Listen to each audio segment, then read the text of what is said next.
that maybe would allow like an incident like My Lai to ever happen. And secondly, the more astute question would be, what can be done in the future in the military and civilian life both to prevent that from happening? So, you know, we have Eric Vandervoort, Steve Seltzer, Alan Burbano, and Lauren Hunt here tonight. So I'd like to thank everybody. And as Mac is the purveyor of all the big display here, he's done a fantastic job. And do you want to say a few words? Sure. Oh, yeah, sit with you guys for just a minute here. Well, first of all, just thank you for coming. It's been wonderful to be here in Ann Arbor with the Veterans for Peace members. And we've had a lot of good times together, connecting with each other, getting to know each other. I know this is a very difficult exhibit. It's painful. And I just kind of applaud you for your courage, for coming in and being willing to experience something that was very painful and difficult at the time and continues to be today. So I don't have much more to say except I think it's great to have you vets up here. I'm not a vet. I stayed out of the Vietnam War. Once I realized what was going on, I did all those dirty trick kinds of things, graduate school and teaching, and just to stay out because I felt like I just couldn't participate. So, but for you who went, it's really going to be wonderful to hear about your experiences. Okay? So thank you again. Thanks for coming.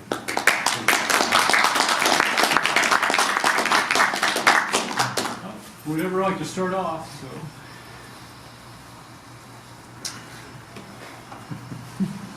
Hey, my name's Steve Seltzer. I'm a member of Veterans for Peace. Have been, when I woke back up and we went to Afghanistan, Iraq, we went to Iraq and I went, oh my God, it's happening again. What's going on? Prior to that, I had been just in the factory, you know, raising a family and stuff, but I couldn't sit out anymore. Yeah, I'm a combat veteran. I was with the 4th Division. I was in the Central Highlands. I was mostly out in the bush, out in the boonies. We would come back once in a while to some forward bases, you know, they had the artillery and things, but mostly we stayed out in the jungle. So I never ran up against big opposing forces, you know, where there was big battles. It was snipers, it was booby traps, it was, yeah, that was mostly it. I was air mobile. They'd lift us from one mountain to another and tell us to walk to the other one. And, how to, you know, I went, the sword I had over me was I knew that this was unjust, it was immoral, and I didn't have the courage to go to jail. And I didn't have the money to go to college. And I thought, well, maybe I'll just get lucky, you know, and get some easy assignment or something.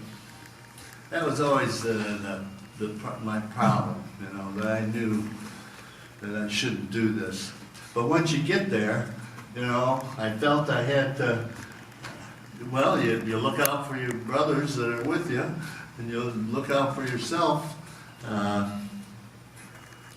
How could we have stopped anything like My Lai? You know, it's got this whole energy of itself. I mean, I felt life was simple. I had to sleep, I had to eat, and I had to stay alive and help my buddies. And life kind of reduced to its simplest terms. And, you know, I just couldn't get caught up in the ramifications of what was happening. I just wanted to get through and get home and get back out in the street protesting. Sounds some hypocritical or Sounds strange, but, yeah, you know,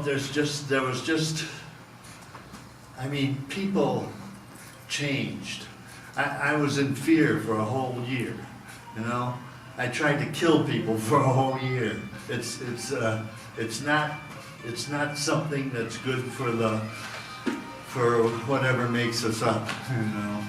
And it took me a long time to divest myself of some of these demons. Yeah, I don't know what can be done to stop it. We were just talking a little while ago, you know, it's like some of the orders from officers to the enlisted men were, kill those people or I'll shoot you. Well, I don't know. What would I have done? I'm thinking, wow, my brother ain't gonna shoot me, is he? And I'd like to think that I would have been courageous and not shot them. But that's what I learned is you never know what you're gonna do until you're in certain situations. And boy, I was scared, but you just kept moving. So I don't really have an answer for these questions that Bob brought up, except, you know, we forget our history, we're doomed to retweet it. Yeah. Daily. Yeah. That's all I got. Thanks. Oh, one more thing. You know, I'm a combat veteran, but all the people that were supporting me, they're just as culpable as I am. They should have just the weight of this thing as I do, you know? And I wanted to add that. Can I address that, Steve? You sure can. I was with the 1st Infantry Division, a little bit further south from where you were at. We were near the Cambodian border alongside the 25th Division. Okay. And I spent all my time in either base camps or fire bases. And there's one thing you mentioned that really sounds, you know, really rings important, and that is this notion of camaraderie among your fellow soldiers. Yeah. You know, and from what I understand about the My Lai massacre, from what I've read about it, a lot of the soldiers were in that unit were under the impression that they were being placed in a situation where they were just being constantly chopped up and there was no progress in the war. I mean, all these emotions I felt too. Where's the progress? Where's the victory? Where's, you know, why are we here? You know, now unlike you, I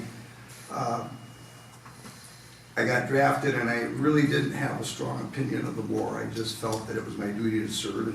And by the way, it's perfectly okay if people didn't, you know, feel like it was their duty to serve. I totally respect that.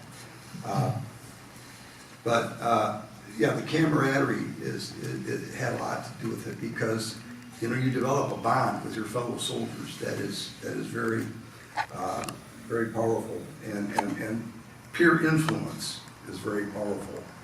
And I can't speak for any of those fellows at My Lai, but I can only share some ideas on how something like this, you know, might become a mindset. And that is, even though I was with a communications support unit, a lot of my colleagues were constantly bellyaching about how much A, they hated Vietnam, B, they hated the Vietnamese, and they called them all kinds of awful names, and you know, gooks, dinks, slopes, and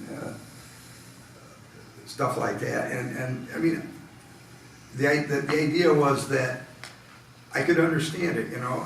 The idea was that, hey, I got drafted and sent into this crap hole, you know, and a lot of those guys felt like that, you know, that were drafted, and some of the volunteers even. And the idea was, you know, these people won't fight for themselves. What are we here fighting for them for? And then there's also this suspicion that half of the people that you know that are Vietnamese that you see around you are supporters of the Viet Cong and the North Vietnamese troops down there. I mean, if you figure for every Viet Cong trooper in the South, I mean, those boys were from South Vietnam, and they must have had, you know, at least 10 or a dozen people that deeply loved them and supported them, you know, and would be willing to hide them and even suffer for them, you know, because they really believed they were fighting for their country. And I don't think we understood that, you know. We felt that, well, I mean, how come they don't just conform, you know, to the American plan, you know, and so, you know, a lot of us felt that they were letting us down. I don't want to say that I personally felt that way. I had mixed feelings about it. I felt it, I could see that it was unfair to treat, you know, all the Vietnamese like that because, and this goes to how can we prevent this, they were human beings, you know, we're all human beings, whether we, you know, I just came back last month from 2 weeks in Namibia, in Africa, you know, and I'd never been on that continent before. Just I had never been to Asia, but these people, everywhere you go, we're all the same, you know. We all have the same desire for a good life. You know, we're all willing to help each other when we're in a jam, you know. I mean, there are people among us who succumb to hatred and all that, but in general, you know, people are moral and you know, appreciative of others. But that's what I wanted to contribute. Basically, this attitude of disgust and hatred for our Vietnamese allies, our South Vietnamese allies, which, you know, even in the worst lies, there's some kind of truth. I mean, if the South Vietnamese had been able to, you know, defeat the enemy on their own, we wouldn't have been there. So there was this feeling like they owed us, you know,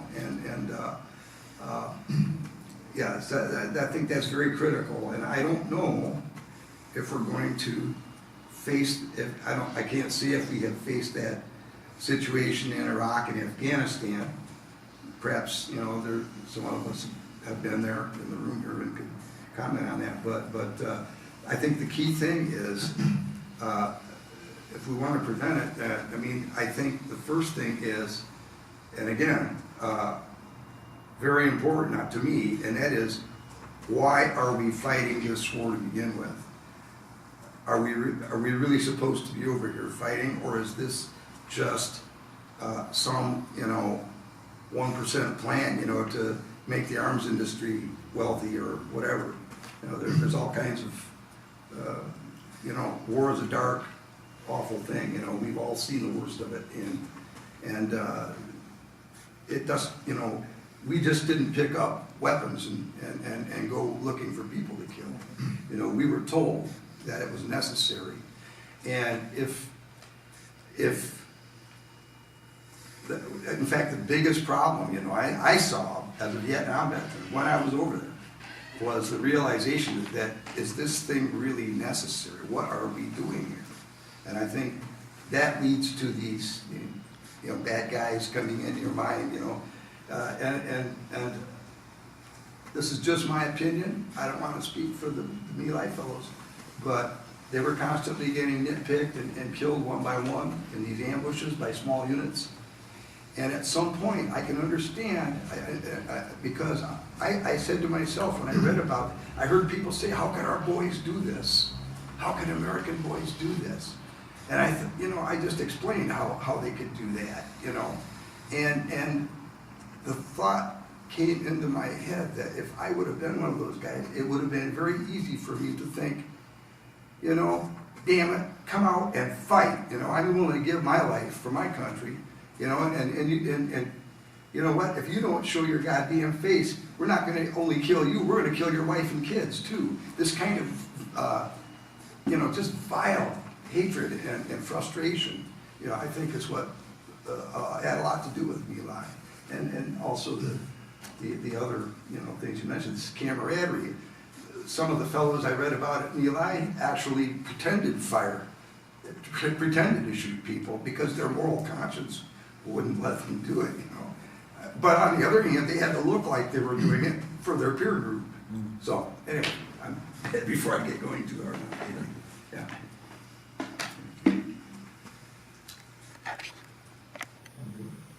Well, I'd like to thank people for coming out tonight. I think it's important that we look at an event like this, not only nationally as an evolution, and recognize that it's an aberration of our combatants, our combat forces, but, you know, personally to kind of evolve and go forward in a more positive place. My name is Alan Burbano, and I'll just kind of give you a little bit of my story, the long and the short of it. In the summer of 1968, I graduated from community college, and my deferment was gone. I was reclassified 1A, and I fairly promptly joined the Marines. Doesn't sound like a real smart thing to do, and in retrospect, it certainly wasn't. But you know, the logic there is that, you know, people have asked me over the years, well, you know, why the hell did you do that? And you know, to me, it was kind of a patriotic duty or a patriotic adventure that I was setting out on. My father had not served in World War II. I had a sense that he regretted that. And I felt like, this is my war, and I'm going to do what I think is right. And again, I'll seize on the adventure. I didn't want to miss it, so I'm going to do this. And like I said, in short term, you know, roughly a couple hours in boot camp, I realized that this was a bad. And I just kind of figured I'm gonna, you know, I was a 2-year enlistment, and because the draft was going full blown, and that's why Marines were allowing a 2-year enlistment at the time. And I ended up serving 19 months because after my year overseas, they had no reason for any bodies in the military. You're done. You were used up. You'd gone through the meat grinder and you'd come out alive, and that was it. So, so that's kind of my reason for getting in, and I kind of look at the My Lai situation. And, you know, I kind of look at it as a kind of a good news, bad news type of situation. And I think the bad news is that we're still doing this. We're still conducting these wars. We've got 17 years in Afghanistan, 15 years in Iraq, Syria. We've got strong allies here in the Saudis, and we've got F-16s flying over Yemen. We've got at risk 8 million people, starvation in Yemen. I mean, the United States is still doing this. I mean, are we a gladiator nation that can be talked into war fairly easily? I think so. I think it's sad. And the reason I say that is because when you have a war, when you embark on a war, just around the next corner is a My Lai. It's the potential for a My Lai. So it's always there. It's always there as long as you're conducting. And I would say to you, you know, if you know, again, going back to the gladiator part of it, we're kind of, this country's kind of predisposed to it, or at least we don't really mind going to war. I mean, if you look at the polls when we invaded Iraq, I think there were around 62% that were in favor of invading a sovereign country. I was part of the 38% at that time, but I was sickened by the thought that Americans would be that strongly in favor of an offensive action like that. And so my point is, in general, that we're still at it, and the potential for these type of atrocities are always there. And I think the good news side of a My Lai is the fact that not all combatants, atrocities happen for reasons. And I think you kind of got to check the box of dehumanization. We've talked about that already. You have to be dehumanized to be at that point. And everybody who served, I suspect everybody who served in Vietnam has a certain degree of dehumanization. where I was there potential for me to participate in this?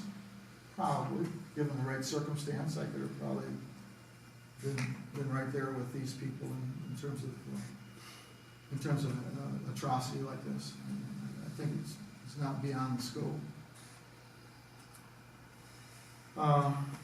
So that's kind of my feelings there. My personal story is, like I said earlier, it's kind of an evolution, but my personal story is that I flew into Da Nang June of 1969, and that was basically the peak of U.S. involvement. There was roughly 555,000 troops in Vietnam at that time, and it kind of tapered down from there. And I'll just kind of give you some, like I said, just a few things that shaped my mind, where I was, or where I was at the beginning, where I was at the end. So, like I said, I flew into Da Nang, and one of the first incidents I remember in terms of the scope of dehumanization, in terms of what you get into there, is I was riding a kind of a 5-ton troop transport truck. It was an open truck. And there were Marines on this truck, and some of us are newbies like me, and we all had our packs and our rifles and whatnot. We're heading north. Da Nang is well up in the north, and we were heading north into infantry groups. I served with 1st Battalion, 3rd Marines, 3rd Marine Division. That's infantry. That's tough duty. We were up 10, 12 miles just south of the DMZ, fighting the NVA. And it was search and destroy. That's what we did. That was our job. Kill people. And on that truck, again, I'm just a newbie coming in. There were Marines going back north into their combat units, and they were coming out of hospitals, wounded and whatnot. And then there was a mixture. And we're heading, like I said, into our units, our assignments. And it was new to me, but I guess some of the older Marines they had sea rations, and they were picking up the cans out of their sea rations and throwing them like you would throw a stone over the water at Vietnamese along the road, trying to injure them. The Vietnamese were hungry. And it was so sad to see this, because all they wanted was food. And we were there contributing to the reason that they needed food. And these Marines were tossing these cans at them out of sport, out of pleasure. And it was horrific for me to see it. And I thought, what am I doing here? What is this America? What's going on here? I was just, my mind was just all over the place. I couldn't get my head around it. And self-doubt was beginning right then. And later you get a feel for Vietnamese hunger. I mean, probably some of these guys have been in these field mess camps where you're talking about rear area type of thing, where you get served on metal trays, much like a mess hall back in the States. And then they have these garbage cans full of water, and you dip your tray in there, and by the time you get to the last tray, it's kind of clean, and then somebody else cleans it, and you're done with it. But at the beginning of that line, you would more often than not have Vietnamese families picking the food off of your tray because they were so hungry. And it just demonstrates what we brought to this country.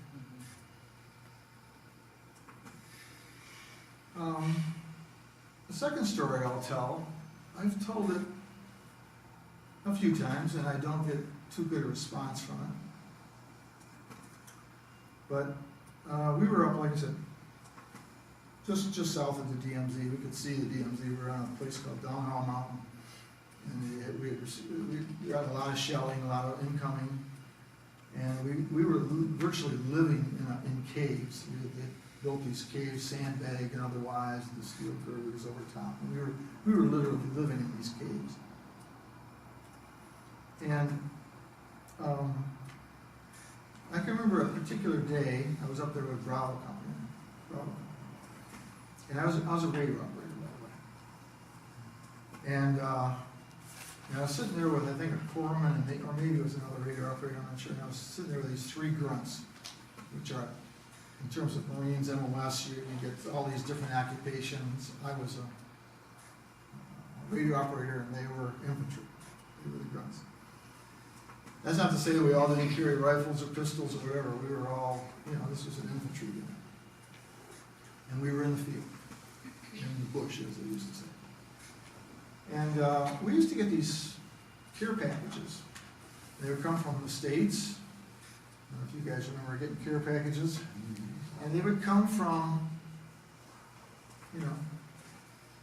Des Moines, Paducah, Illinois, wherever. And I think they came through the USO, if I'm not mistaken. And they would always be assigned, I should say, they would come from families or couples that would pay money, and they would put these kits together, and these little kids would come, and they would have like toiletries and candy and cigarettes and things that you didn't get normally from the military. So they were a treat.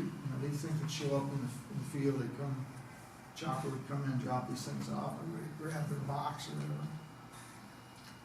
And so it'd be like Christmas time for a few days or with one of these care packages.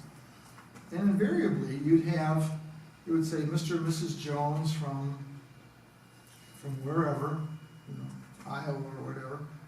And these people were patriots. They were supporting the war. They were doing what they felt was the right thing to do.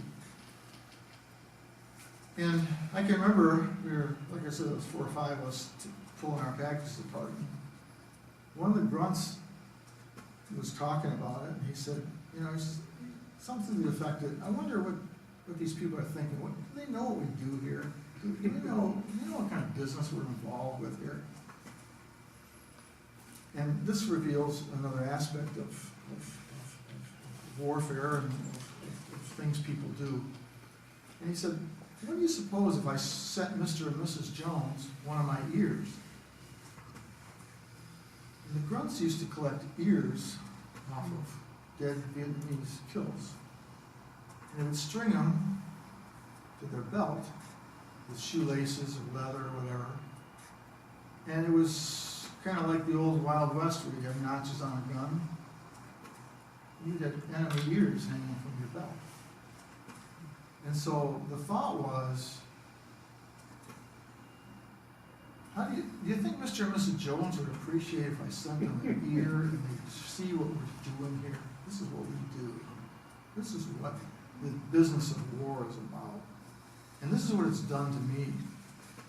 And, Mr. and Mrs. Jones might think about Johnny next door, and they might be horrified to think of Johnny walking around with 3 Vietnamese ears on his belt. But mentally, that's part of the dehumanization that happens to all combatants. It certainly happened to these people in Eli. Again, you got to check that box. You got to be there. You got to make that jump over to that place where you are of that mindset.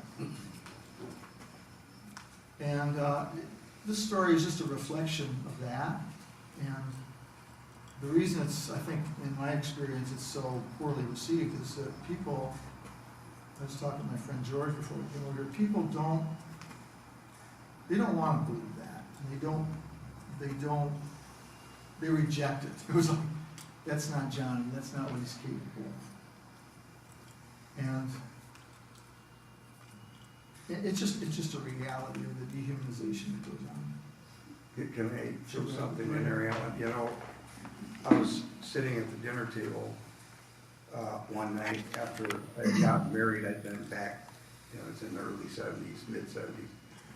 And I remember my brother-in-law, who was a high school student, sitting at the dinner table, talking about some awful thing that he had heard happen in Vietnam, that the GIs did. And he said, what kind of morons, would do? And I said, he said, what kind of morons would do something like that? And I just looked at him and I said, nice middle-class boys like you, get over it. I mean, there was you've jogged my memory here. I can throw in a couple of really. That's the point. Yeah, right. I saw the incident of throwing the sea ration cans at the kids, you know. My initial response was to, oh, wow, you know, the kids, you know, they're hungry or something, and these guys were saying, they're not hungry, they just sell them and make money off of the black market. I mean, my own colleagues were beginning to dehumanize me, you know, in that sense. And then another incident, I was in the back of a Deuce and a half, and we were driving down the road, and one of my passed a field, a rice field, and this buddy of mine, the guy that went over with me, we were in AIT together, and we went over together, and he took his M16, he was fooling around, you know, and all of a sudden he fired it. I said, what the hell are you shooting at, Bill? And he said, well, that farmer over there. I said, what the hell are you doing, man? I mean, these are our allies, you know? I mean, he said, well, he said, that's what we're here for, isn't it? To kill these people. I mean, you know, it just really got to me. And I think that there's one thing that I'm really ashamed of. There's some things in my book that I said that I won't put them in there either because they're too embarrassing or I'm too ashamed of them or whatever. I mean, I was just 19 years old, you know, and 20 years old. I celebrated my 21st birthday, wondering if I'd ever, the night before my 21st, wondering if I'd ever live to be 21, you know. Mm-hmm. But one day, about the middle of my tour, the company XO executive officer came up to me and another soldier in our tent and said, we want you guys to go out and honcho some mamasans. That's what they called the Vietnamese women, you know, wearing the conical hats and all that, you know, just to give you an idea of the, you know, the stereotypes that Americans had in those days. So anyway, these ladies of various ages were out on the perimeter next to this new bunker that was going up, and they were filling sandbags, right? And as we went out there, the officer said, "Oh, take your M16s, you know, with you." And so we're sitting out there smoking and joking, watching these ladies dig sandbag. They're working for the United States government. They're getting paid for doing stuff that soldiers, you know, would normally do. But, you know, Uncle Sam's giving them a little job opportunity, you know. And so what do they give us? What do they give the soldiers as a mission to do? To sit there with a loaded M16, you know, and watch them, you know. And these ladies were really incensed about it, you know. They said, "GI, why do you have M16? You don't need M16. You don't need M16." You know, they were really mad about it, you know. And I'm sorry, I said, Head Honcho told me to bring M16, but I mean, now what kind of thinking? These were our allies. These people, you know, they were women. I mean, okay, that doesn't mean they're not going to sabotage us or kill us or anything, but you know, they were our allies, you know, and supposedly. And so I mean, that's just an example of the kind of tension, you know, that can arise. Sorry, No. That's what you're sure. Yeah, toward the end of my story is really coming back stateside. I went and, like I said, I went to serve 19 months because you know, your year of duty was up overseas. But coming back home, they would have these platoons that were for separation purposes. And you'd be in the platoon for roughly a week or so, and you were trying to scale down from who you were, you know, take this, just kind of turn you upside down and dump your head out, and you'd be all clean again, so you could re-enter society as a civil person. I won't say civilian, but a civil person. And this was June of 1970. And again, this you gotta give it perspective. These are all largely combat Marines coming back. And pretty hardened group. And, you know, they had speakers coming in, STD seminars as far as protecting yourself, this, that, and the other thing, how to acclimate to society that you're going to be thrust back out into in a matter of days. We had LAPD come over and give a recruiting pitch. Marines that were killers were right up their alley. They could use a few folks like that. So if you ever think about some of the harsh press, harsh incidents that you have seen with LAPD among other police forces, those are remnants in part of the Vietnam era and veterans who have served, unfortunately. Anyway, my story there is the month before was Kent State. And so we had death and destruction at the hands of, was that National Guard? And I was in the news, just lit up the news, and we were just a month after that. And the sense I got there, that these Marines were just eager to fill their shoes, eager to fill the shoes of this National Guard and kill some more students, kill some more protesters. They were just rabid. And, you know, at that point in my life, the haircuts were all done because we were getting out. And my hair was growing a little longer at that point, and I was ready to get out. And I said, I'm ready to get out of this place. I'm ready to get away from these people. And it was just a mindset that you wanted to run from, at least I wanted to run from. And within a couple months, this was June of '70, within a couple months in August of that year, I was back home in Detroit. Peace demonstrations, I was in the streets. A few months after that, I joined the VVAW, Vietnam Veterans Against the War. Big, powerful organization. And a couple months after that, June, February of the following year, we had the Winter Soldier investigation, which got a lot of press talking. John Kerry was very instrumental in that organization. And it was over a long weekend, very cold weekend. I participated in that. It was both in Detroit and here in Ann Arbor. Jane Fonda was involved, a lot of other dignitaries and popular people were involved with that. And that's kind of where I ended up. So, my start was 2 years before that. My end was finding out where my head was at as far as my experience and what I had learned from it. And that's my story, and I thank you again for coming out this evening. Thanks,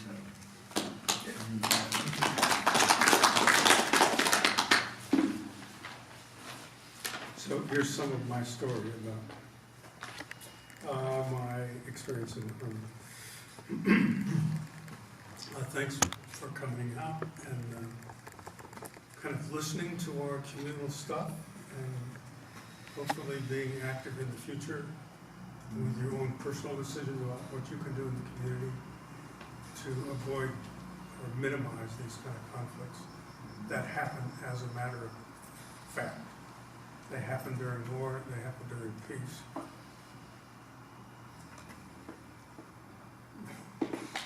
We have a slow-scale massacre going on in the United States right now of black people. I didn't know I was going to say that, but that's what we have. It's a slow-moving massacre, and it's racist. And the best way to describe why people can kill the black people is because they dehumanize them, the same way they did with the Vietnamese. If you dehumanize someone, it's okay to kill them, they're subhuman. And in order for war to work, they have to dehumanize them, they have to talk the people into it that are the people that carry soldiers and killing people. You have to talk them into doing that by dehumanizing the other. That's one of the first messages I got when I got into the Army, was that there were gooks over there. There were no Vietnamese. It's our war and they're gooks. And all those people can be your enemy and they're not, they're kind of subhuman. Frustrating, it's still frustrating today. So a little disclaimer, any opinions and statements are filtered through my personal biases, which are many, but they're the only ones I have, so I have to use them. Every history book is written this way. It's personal bias. No one can include everything. Even if it's a gentle bias, the people have to select something, and they select things by their personal bias. So I'm selecting these things by mine. The My Lai massacre was a tragic wartime event for all of those involved on both sides. And that's not to mean the same thing that Trump did when he said both sides about the Nazi uprising against demonstrators. But for all involved, the kids that were sent over there and brainwashed to do those things, their families, everybody was touched. All the Vietnamese families, everybody. It was a tragic event, and these things, of course, still go on. My response to the event is to understand the event itself through coming to this exhibit helps me understand a large portion of the event that's surrounding it. Understand how it fits in the larger picture of human atrocities, which still go on and have always happened in our existence, in humans' existence. And to find a course of action to minimize this kind of human behavior in the future. It begins with me minimizing my own behavior to try to find a way to have nonviolent conflict resolution. And to own that in myself as much as I can, and to foster that in others as much as I can. And it has to do with my personal sanity. I had to choose to do this as to remain sane, in other words, to be able to embrace the world in some way that I could stay on my own 2 feet, so to speak. I was drafted into the Army in 1967. I was in junior college, or in community college, but I'm from Southern California. I was a surfer, and I used to miss school a lot to go down to the beach, and I lost my deferment. I was drafted and just, of course, scared shitless. I was totally against the war, totally against anyone that would support sending anyone into the war. I lost some good older friends over this thing. They thought I should go over there because it's my duty to my country, and I thought, not good enough, but I was afraid to go to jail. I don't want to go to jail. That was my choice. The U.S. said, you either choose this job or we'll send you to jail. So I chose that job. During basic training, the first thing I was taught was to dehumanize the Vietnamese people, to make them easier to kill. I was also taught to be a killing machine, as weird as that seems to be. You know, rifles, shooting this, shooting that, grenades, machine guns, close combat with a bayonet, all this stuff. They train you to be a killer. That's your job. In any of the services, the first thing is to be a killer. The second thing is if you have a different kind of job than that I ended up with, but your first thing is to be a killer. So those lessons didn't sit well with me, either the dehumanization, which was weird, or the idea that I was a killer. I always had a little space in my mind when I was given an order, whether I would do it or not. I always kept myself away from that action of fire, and for me to have the ability to fire. Which meant that had I come in closer contact with enemy fire in Vietnam, I would have been one of the ones that were killed. And in that same way, I think many of the guys that came back on both sides were the killers. In some ways you had to be. In some situations you had to be. But the ones with the other ones, which probably would have been me, I don't know though, would have been shot rather than shoot. I was only in one of those situations once, and it didn't escalate to someone shooting or me shooting at them, thank God. I don't know what would have happened, because we don't know until you put under pressure what's going to happen. You can say one thing or the other, but boy, you don't know.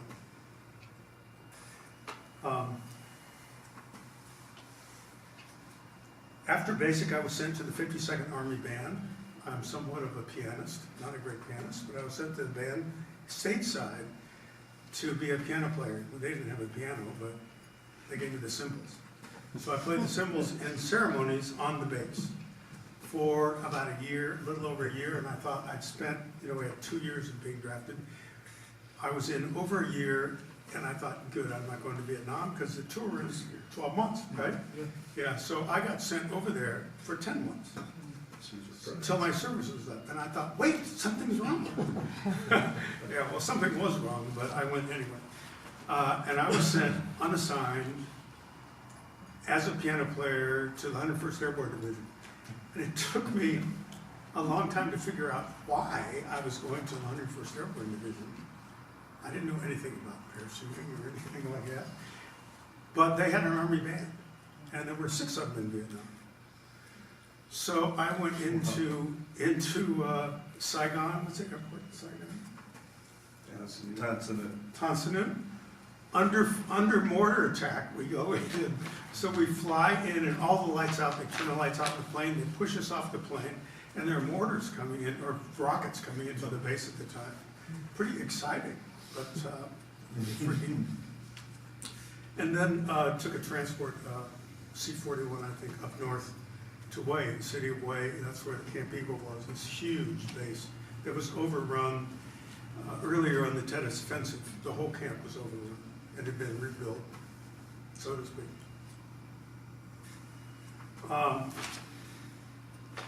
Bands, I got ahead of myself here. When I was in basic training, small acts of subversion treated me to be sane. And I was smart enough to get away with it. I was a troublemaker in school too, the loudmouth, the class clown. So the actions included the usual delay and prolonged tactic, when a team, yes, a team to do something and like, I'm not sure what that means. And I did a lot of that stuff. And also I had an opportunity one time, the band got new hats, dress hats for our ceremonies. And they were the ones with a brim on them, and we had this gold stuff on the front that looked like the scrambled eggs, like we were an officer or something. So I took to wearing that around the base. And it was, what was fun for me is that the people, the sergeants and everybody that was so much older than me and all this stuff, would salute me. They'd look me up and down, they'd, oh my God, do I have to salute? And they'd salute me, and I would salute them back. And that, it was just a little fun thing in my mind. It only lasted about a week before someone caught on, and the commanding officer of the band said, he just made a general announcement. I didn't get caught, but he made a general announcement that we can't do that anymore.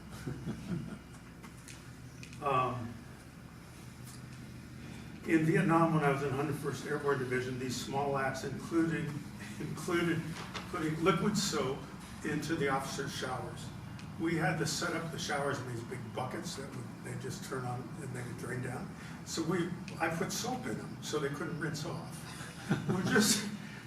I never got caught for it. It was the little thing I could do to keep me sane. I refused to take rank over there. I was an E4. I refused to be in the role of a sergeant because then I'd have to tell someone what to do. And I refused to do that in that situation. And I couldn't stand anyone telling me what to do.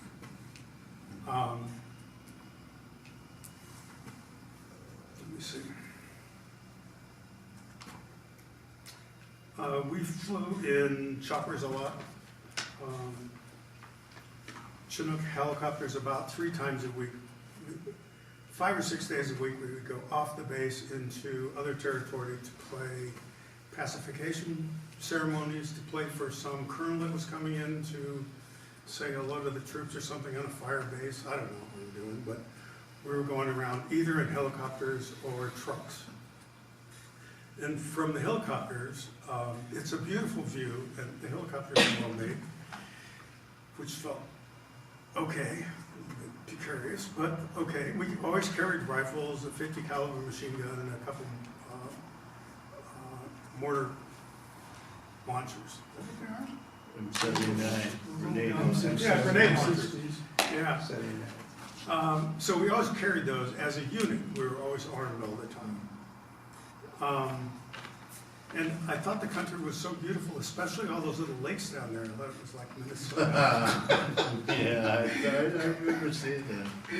Until Pockmarked. yeah, it's pockmarked. Until I realized they were bomb craters. Anyway.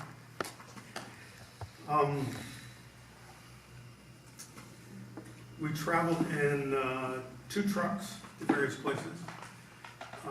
Out through the jungle sometimes, fire bases or small villages. We'd go out and play ungodly. We would play Western band music, march music for a marching band. In the villages, where the only people in the villages were Vietnamese women little kids and old men. And I don't think they had a clue what we were doing. I know we didn't have a clue what we were doing. It was all very surreal. I remember one time in the jungle, it was in the middle of a rubber plantation that the French had set up, Michelin tires, who tried to own Vietnam for a long time. There was a tomb for a royal prince that had been built in the 20s. And the tomb itself was probably about as wide as this room. They had 2 rooms, one about 15 feet deep, and the other one in front of it, 10 or 15 feet deep. And they had a huge courtyard area around these tombs. And there were mamasans there. The mamasans were most of these were older Vietnamese women who used to choose betel nuts. It would turn their teeth, when they finally turned their teeth black, it was kind of beautiful. It would be like ebony teeth. But before that time, it would turn their teeth like stained red and everything. They looked like, I thought everybody had dental disease. But it was just like narcotic they would chew. So they let us in. They opened these huge iron gates and let us in. And most of us got off the trucks and went inside and inside the courtyard. And then the translator told us kind of what was going on with this tomb thing. So we walk in the first room of the tomb, and there's nothing in there but a couple of doors going into the second room. And we walked in the second room, a few of us at a time, in the line or something. And when I walked in there, I saw this mosaic. All the walls were mosaic. It looked like gold, maybe it wasn't, I don't know. There was a huge thing that the prince was buried in. It was all covered in mosaic, and there was a huge canopy over it that looked like it weighed a ton or 2. And it was so stunning to me that I couldn't breathe. So I walked outside and I thought, God, that was just weird. I don't know what happened in there. I'm gonna go see if it happens again. So I walk in again and the same thing happens. It made me breathless because it was so beautiful. And I think it was a juxtaposition of the jungle, riding around in trucks with all these guns and stuff, and having the beauty of this place in the middle of all this war zone. Really an amazing experience. A little more.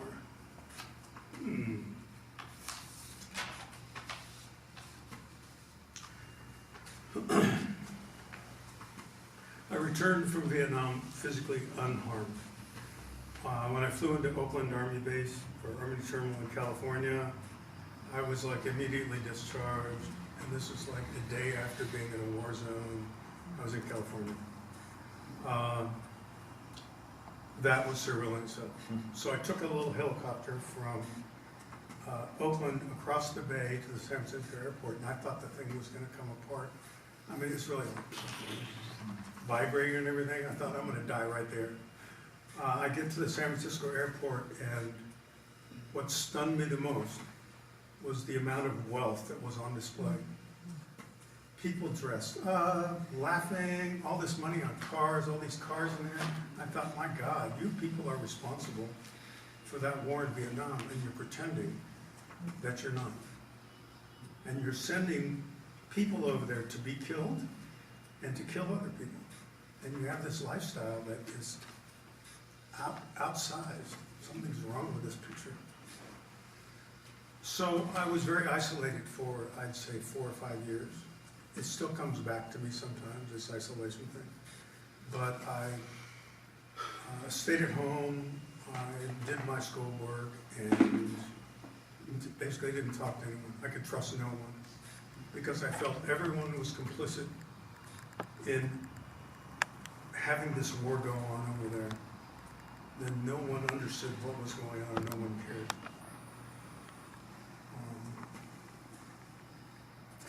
One lasting legacy from Vietnam is my current prostate cancer, probably caused by Agent Orange exposure. They let off Agent Orange all over the whole base and all over the countryside where I was from the planes all the time, so we just came down on all of it. It's still giving people birth defects over there. I mean, it's horrible what we did to the people, to their country, to the animals. It's just horrible, and to ourselves. The cancer itself is a mixed blessing. There's a cancer journey for everyone that goes through it. And the blessing was that it made me inspect my life in a different way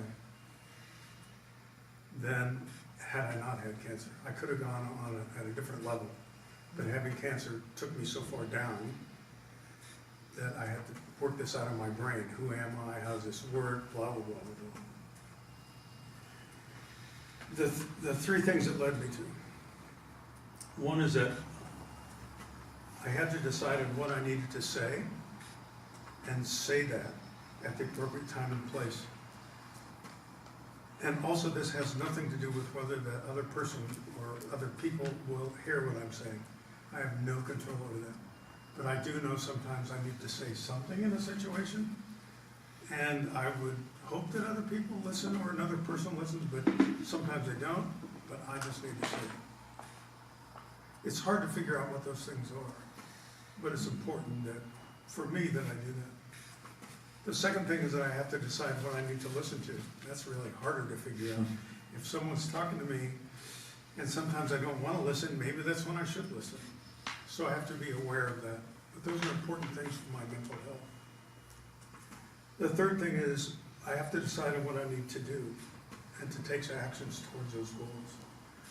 And right now those actions are anti-war, nonviolent conflict resolution things. Every instance I can get in that I can put in a word for that, every single instance I can get in that I can put in a word for that is the one that I will use, and to foster that kind of behavior.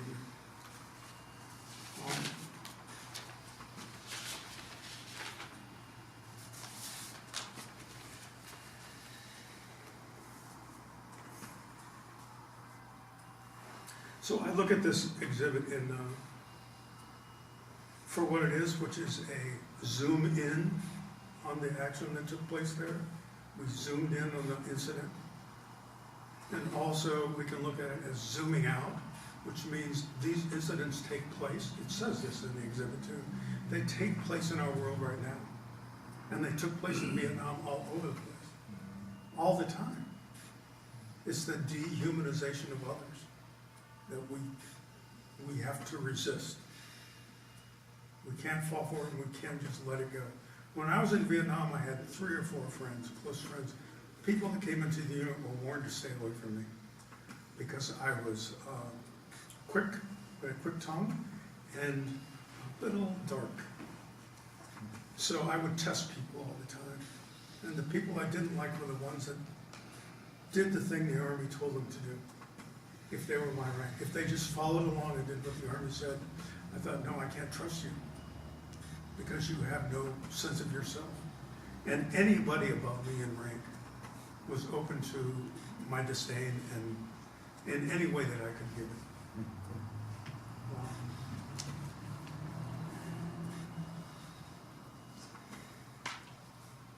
So I'd like to ask a couple questions.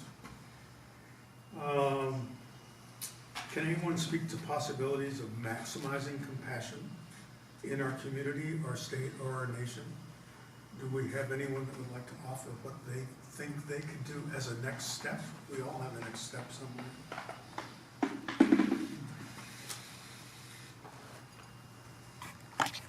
Does anyone have any comments about or questions about what we said? What you started with about this war on African Americans, you know,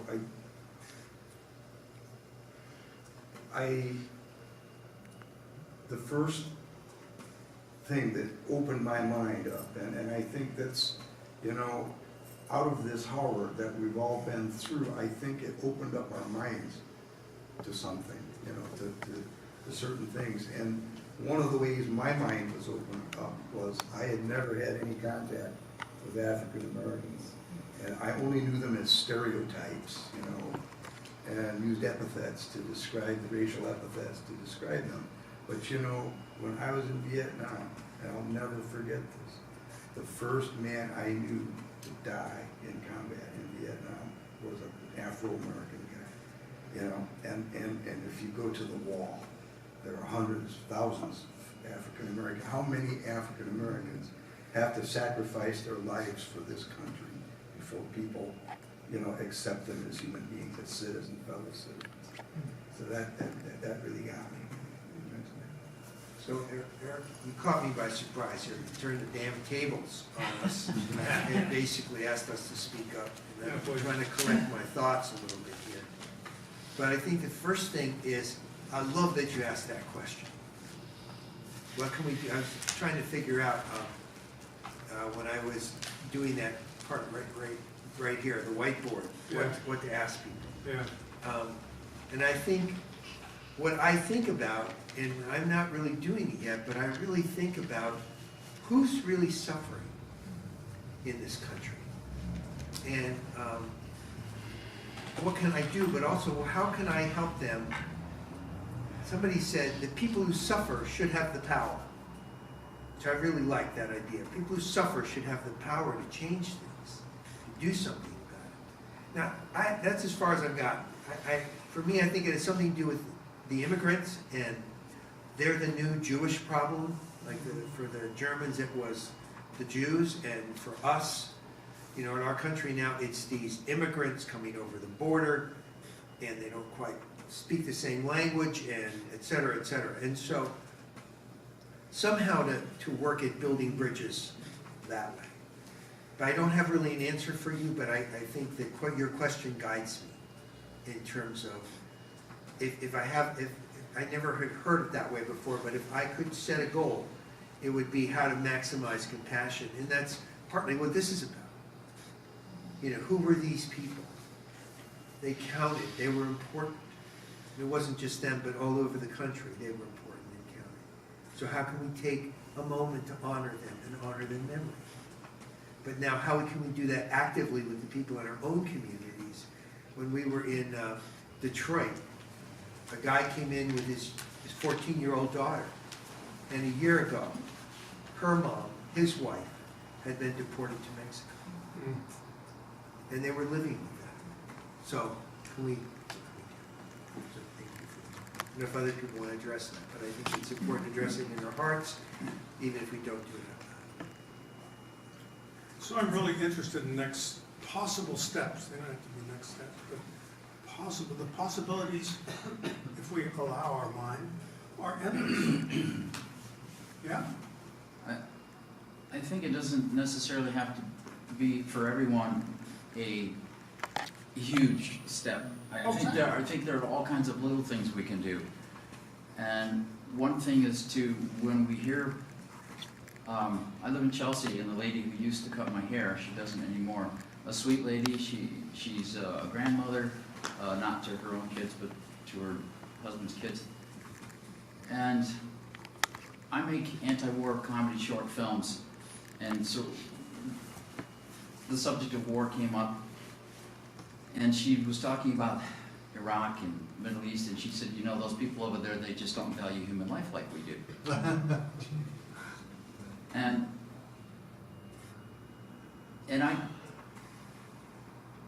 I spoke to her against that. We were friends. We still are friends. She doesn't cut my hair anymore, but so I think what I'm trying to say is, when you hear somebody say something that's dehumanizing or that you feel is contributing to this attitude that makes war so easy, speak about it. I'm not saying you have to get in a discussion or an argument, but just give them the other side. Give them your opinion. Yeah. Mm-hmm. Just so that they hear a counter to their own thinking and maybe the thinking that they were raised with, and just plant the seed. Like you said, whether that seed grows or not, we don't have control, but plant it. Yeah. Sorry, Dennis. I was really moved by what you said about coming to the airport and the opulence and that made me think about what you said about the fellow who said, what if we sent the ears back to me?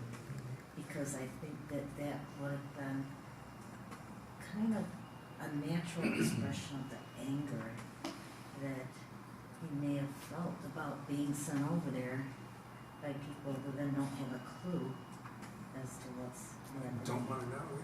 Right, and I think that we're, as a country, a bit flamboyant about war because we have not experienced war for a long, long time. And war where people's houses are being burned down and tanks are going down the street and you hear noises and bombs going off at a distance and wonder if they're gonna come this way, and not having enough food and having the injuries and the killing and the disease that comes with it. We as a country have not experienced that in a long time, and I think it's made us a little bit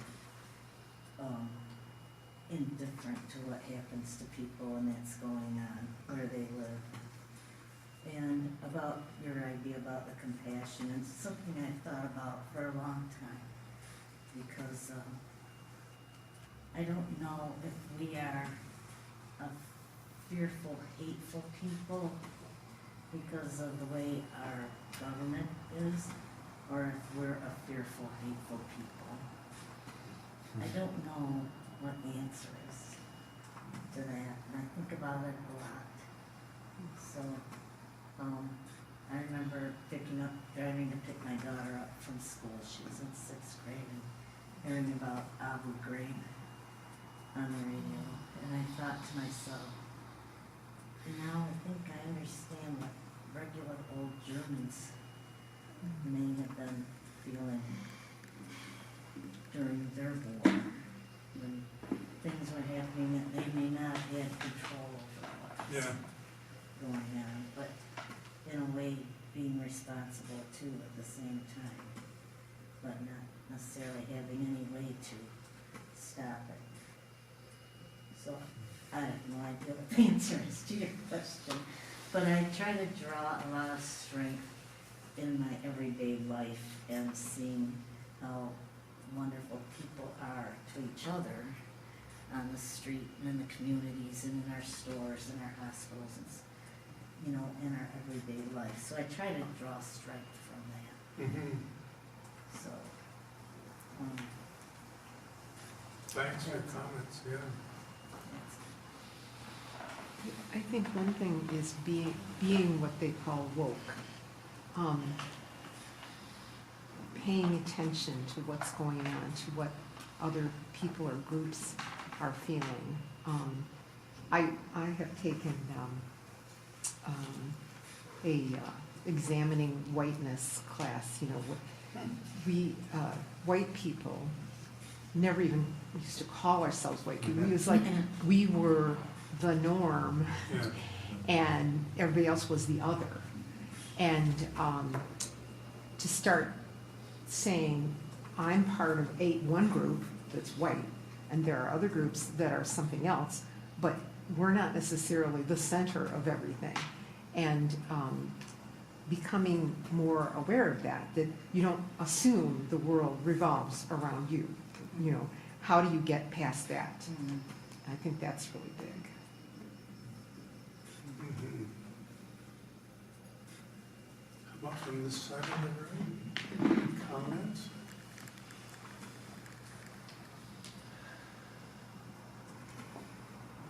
One thing about the Neely thing, and I mean, I was 10 years old when it happened, but my 6th grade social studies teacher had us watch Lieutenant Cayley's trial, or, yeah. So I've known about it for a long time, but I think that the fellows on the helicopter were really amazing people, Mm-hmm. that they were extraordinarily brave in that situation. Right. I think Julie, did you have something to say? No, I just couldn't sit any longer. Okay. So I might have one more thing to add, or maybe two. I started demonstrating against the war when Bush invaded Iraq, essentially. When I came back, I didn't trust anyone. I didn't go out on the streets, so there was I didn't pay attention to any news For real, I threw my medals away, and for real, my mother dragged them out of the trash and gave them to me 20 years later. Well, I just threw them in my trash can in my backyard, you know. Oh, because of coming out and meeting Phyllis at Bill, I learned that everything we do is street theater. Every time we talk to someone about something in public, it's street theater.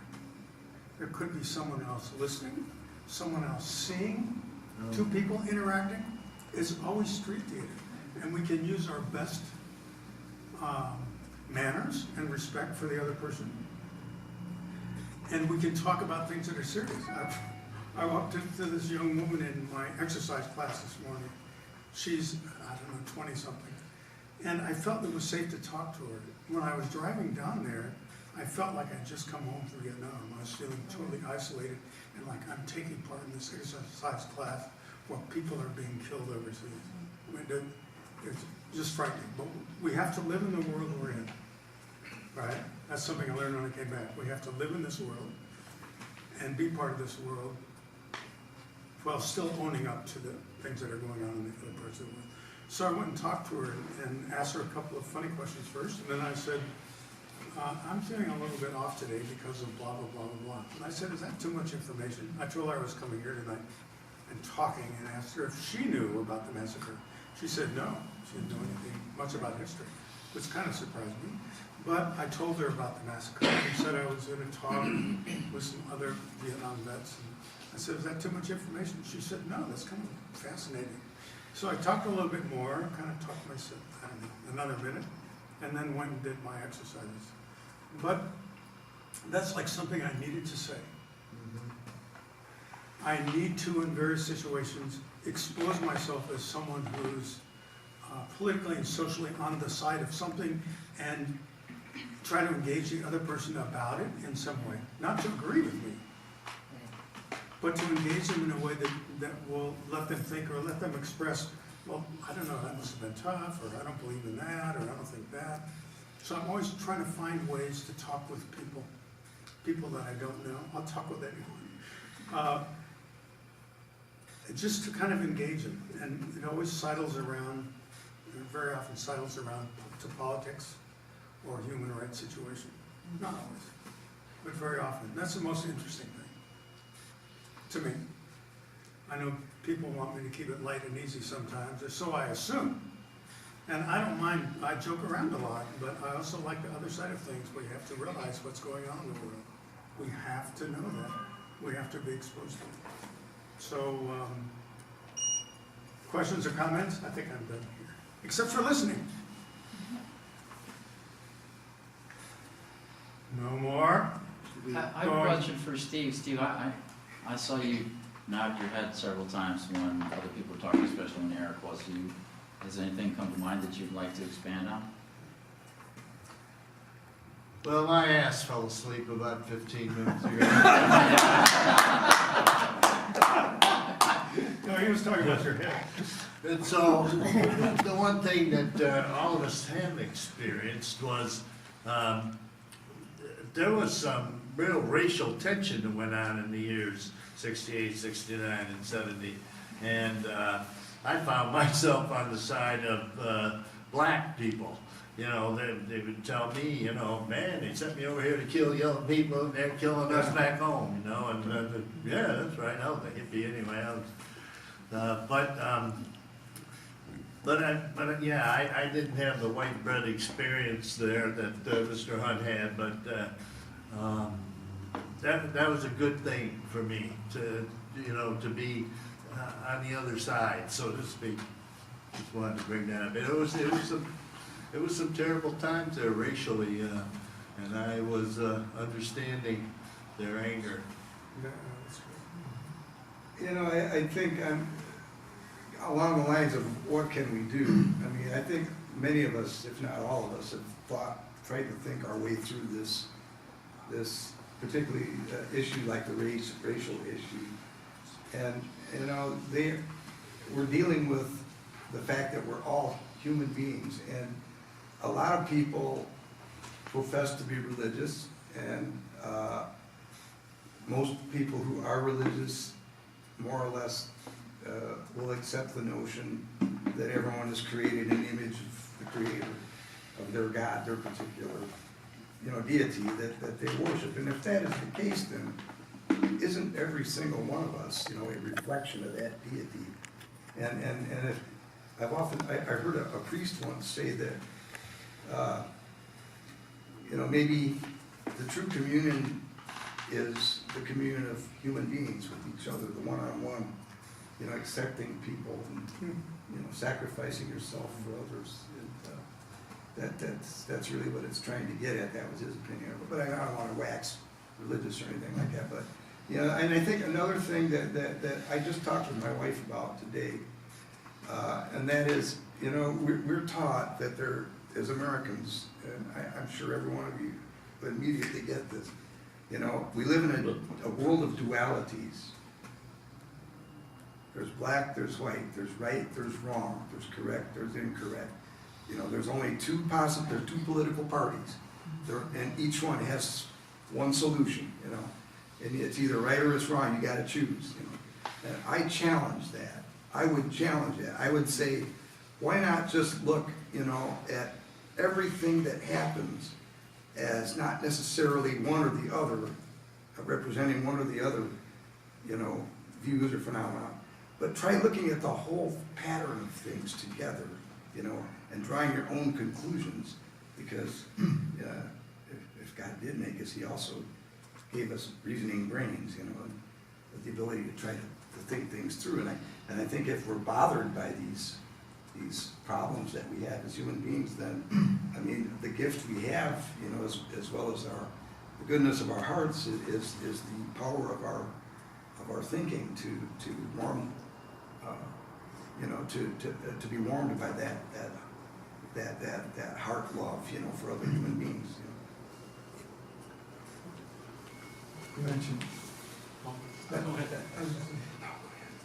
You mentioned religion. I'll take off on that just Go for a ahead. second. It reminded me of another story in Vietnam.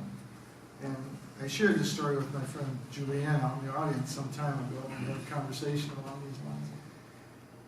And I was out in the bush, and it was just the usual bush situation. And sometimes they would come in with choppers, and they would obviously bring supplies, but they also occasionally would bring a chaplain out. In this particular, I was raised Catholic. I'm an agnostic now, but that kind of sets me off on a path, or at least it did that day, of another direction. And that is that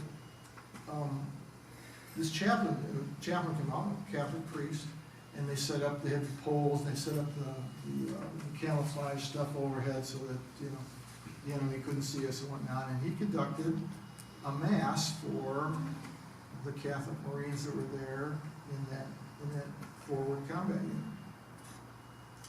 And it struck me at the time, just the kind of a dichotomy of sorts, that on the other side of the mountain where I'm at is another guy, and he's an NVA guy, and he's wanting to kill me. And is he having a service with his priest in the same way that I'm doing this? And so it's like, what's going on here? He's on that side of the mountain, I'm on this side of the mountain, and do we have different gods, or what's going on? I was like, whoa, wait. Again, trying to get my head around these things. And then, again, it set me on a path of thinking, just kind of internal, just kind of almost anguish, trying to figure out where I'm at and where I'm going. And at the end of the day, I thought, and I'm still struck by this, is like this chaplain who's preaching to me in this mass service, he's on the military payroll. Right. It's like, are you a man of God? Are you a man of peace? And why are you on the payroll? You're telling you are on a payroll of an organization that wants me to kill people. Yeah. What's with that? Shall not kill. What is with that? And again, I'm trying to get my head around this, and it's like, it took me on a path that just, brings me to where I'm at now. But I just couldn't do it. It was So- hard.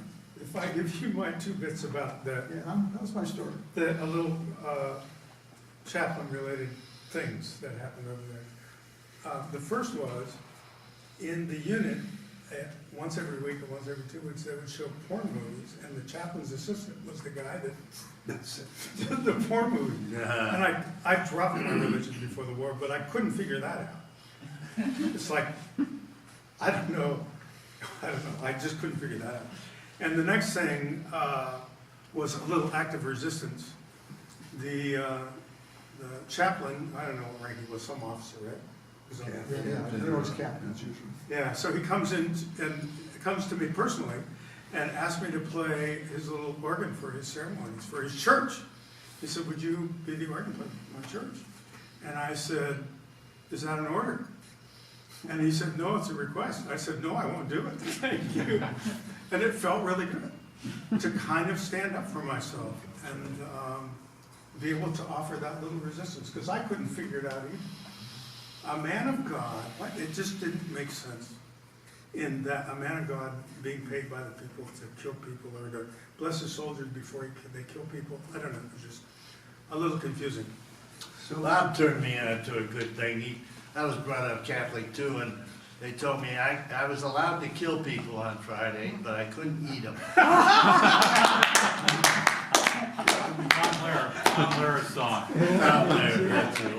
But, yeah, you guys will be around to, talk a little bit more after, I'm sure, people want to look at the exhibit a little bit more, but we figured maybe a good way to wrap it up was, this is the Detroit poem, right? Yeah, we had before we had the display here in Ann Arbor, we had it in Detroit for 3 days. And one of the visitors really, Stephen Jones, really left an outstanding poem with us, and maybe we can wind it up for right now. So I thought we could end with this, and I just want to say, I've been traveling with this exhibit since March, been to 10 different cities, and I keep getting gifts, and your 4 of you talking about your experience has been one of the gifts, that most recent gift I've gotten. But here was one totally unexpected.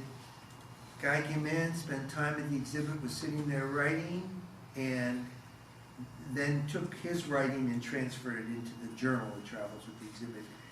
So I'm going to try and get through this. I might get emotional, just so you know. This exhibit has also opened me up a hell of a lot. So the poem by Stephen Jones is called My Lai Memorial. And the quote that starts it is, "Kill everything that moves, Captain Ernest Medina." They forgot to kill the wind that spread the truth to distant hearts and minds. They forgot to kill the conscience that moved some soldiers to tell what they saw. They forgot to kill the photographers whose pictures cast the corpses before the eyes that could not unsee them. And they forgot to kill the ghosts that still haunt us, as from bloody ditches where angry, frightened young men aimed to kill their frustration, but killed 504 defenseless people instead. 50 years on, they cannot kill the memory that rises still from the tender patties of our hearts. Thank you. Thanks for coming. Well, thanks everybody for being here. Really appreciate, I think we all very much appreciate your experiences. And really, you can tell it just comes from the heart from all of you, and that's what we really appreciate. So just thank you for being here.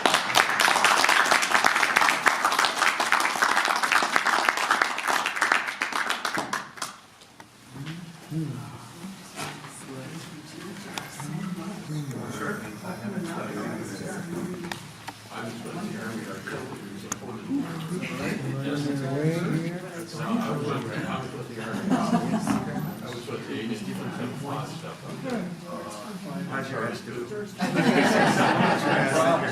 How's your